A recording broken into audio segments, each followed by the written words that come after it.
do chapter 13 of Numbers today. I'll wait for it to officially go live so we don't get cut off. All right, so we're in chapter 13 of Numbers. God bless you. Welcome. And I hope that God speaks to us here. I know he will. So, all right, about to lose my voice. I rebuke that. Okay, 12 scouts enter or explore Canaan. And the Lord now said to Moses, send out men to explore. Oh, this is a good one. I remember that. This is a really good one. Send out men to explore the land of Canaan, the land I am giving to the Israelites. Send one leader from each of the 12 ancestral tribes. So Moses did as the Lord commanded him. He sent out 12 men, all tribal leaders of Israel, from their camp in the wilderness of Paran. These are the tribes and the names of their leaders: Reuben, Shemua, son of Zaccur; Simeon, Saphath, son of Hori; Judah, Caleb, son of Jephunneh; Issachar, Egal, son of Joseph; Ephraim, Hosea, son of Nun. So Benjamin, the first name that I'm reading is the tribe, okay? The second name I'm reading is the leader. So Palti, son of Ruah; Zebulun, Gadil, son of Sodi; Manasseh, son of Joseph; and then Gadi, son of Susi, is the leader. Dan, tribe of Dan; Amul, son of Gamali; Asher, Sephthor, son of Michael; Naphtali, Nabi, son of Voshi; and Gad, the last tribe, Guel, son of Maki. These are the names of the men Moses sent out to explore the land. Moses called Hosea, son of Nun, by the name Joshua. And of course, well, some of you already know this story, and we may not get to the whole thing here, but Joshua and Caleb have a little bit more faith than maybe some of these other leaders. Okay, so 17, Moses gave the men these instructions as he sent them out to explore the land. Go north through the Negev into the hill country. See what the land is like and find out whether the people living there are strong or weak, few or many. See what kind of land they live in. Is it good? Is it bad? Do their towns have walls? Are they unprotected like open camps? Is the soil fertile or poor? Are there many trees? And do your best to bring back samples of the crops that you see.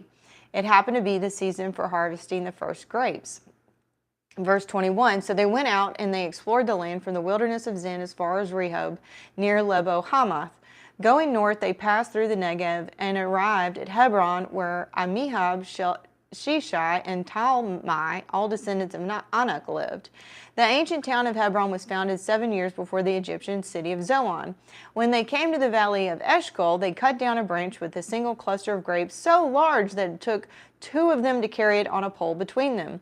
They also brought back samples of pomegranates and figs.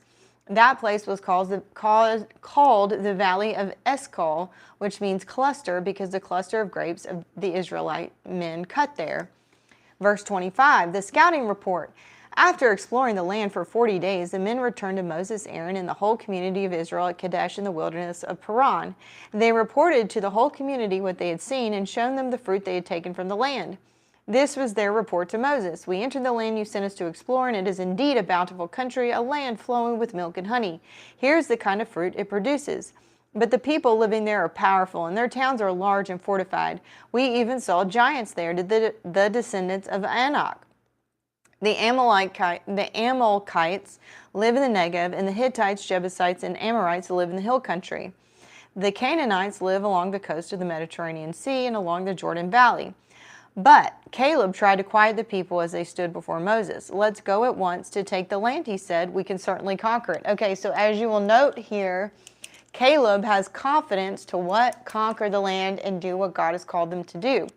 But the other men who had explored the land with him disagreed. We can't go up against them. They are stronger than we are.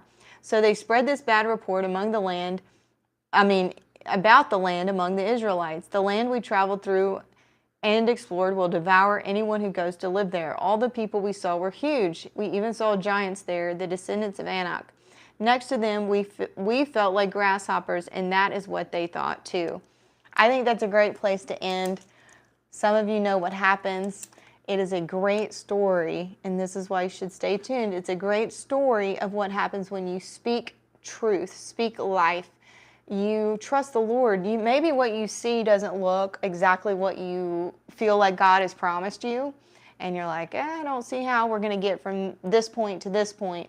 But if God has promised you something, whether you personally, like a revelation to you personally, okay, through prayer or a dream or spiritual download, or it's in the Word, it is our job to speak life, to speak truth, and to walk toward what God is calling us to.